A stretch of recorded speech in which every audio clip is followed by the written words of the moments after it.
আমরা সমবেত হয়েছি দেশকে স্থিতিশীল করার জন্য যে জাতীয় সংসদ নির্বাচন আগে দরকার।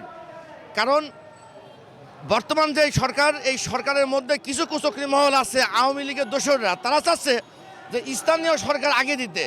আর আমরা দেশের প্রেক্ষাপট অনুযায়ী যেটা বুঝতে পারছি, স্থানীয় সরকার যদি আগে দেওয়া হয় দেশ আরও অস্থিতিশীল হবে এবং কোনো জায়গায় আইনশৃঙ্খলা পরিস্থিতির কোনো পরিবেশ এখনও নিয়ন্ত্রণে নেই, সেটা আরও খারাপের দিকে যাবে।